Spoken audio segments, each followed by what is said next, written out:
So it's been just over 10 years since I wrote a blog about the difference between Honolulu Real Estate and Beaver Creek, and back then I was just learning how to ski. I just started learning how to ski when my kids started skiing, and I'm a little bit better now 10 years later. But what I want to do is talk about the difference between Aspen Real Estate and Honolulu Real Estate. We covered the difference between Beaver Creek back then, but since that trip to Beaver Creek, we've probably done dozens of trips here to Aspen, Colorado, and we just love this place.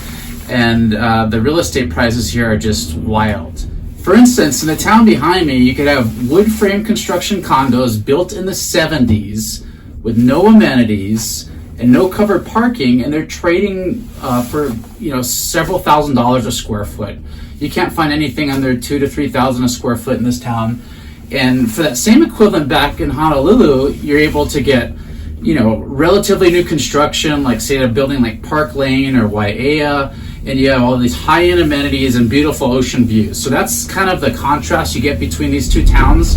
But as you can see behind me, it's just a finite supply of real estate. It's similar to Honolulu, but just there's more people that want to be here than are leaving. And what's really wild is during COVID, there was a real estate article that came out in both the Wall Street Journal and Realtor.com, and it talked about how real estate here in this town was just exploding.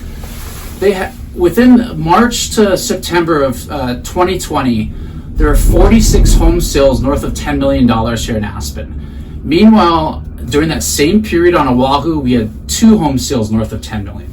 So that just shows the difference. And on top of that, this is a population of only 6,000 full-time residents, whereas in Honolulu, we got roughly 1 million. So big contrast between the two markets. Both are beautiful in their own ways. Okay, so back to these condos here in Aspen. They're trading for crazy multiples of several thousand a square foot. The highest we saw on Oahu during COVID was actually north of 5,000. So we had one transaction that could compete with Aspen, and that was a penthouse condo at Waikiki Shore, which is the only oceanfront condo in Waikiki. Is 1,000 square feet and traded just over $5 million.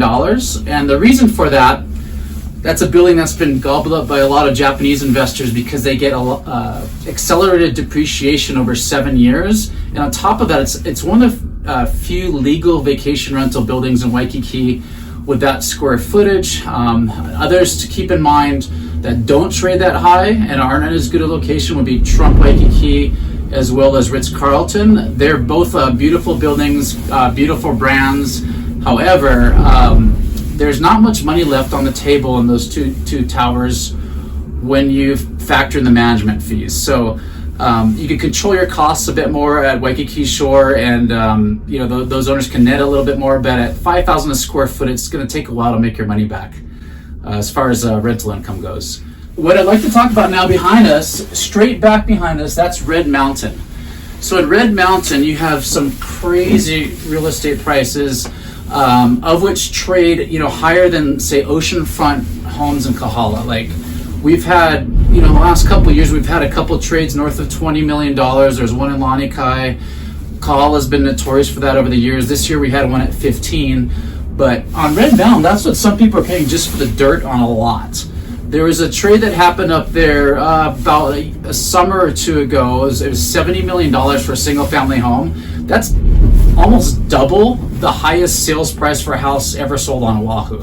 So just to get perspective, that's Red Mountain there. But if you were to flip that or huli that around and look back up at Ajax or Aspen Mountain, which we're on this gondola, that's the view you're waking up to. And it's southern facing, so we're spring skiing right now. You can see the snow here on the mountain, but everything on Red Mountain is getting that sun throughout the day, so it stays a bit warmer. So to recap, similar to that blog I wrote 10 years ago, Honolulu real estate prices are a bargain, especially when you compare them to here in Aspen. And so if you're looking to buy something in Honolulu, give me a call. Or if you're in the market here in Aspen and want to explore this exclusive community, I don't have my license here yet, but I'm in connection with a lot of great agents here on the ground. So feel free to give us a call and reach out, and hope to see you either in the ocean or on the snow.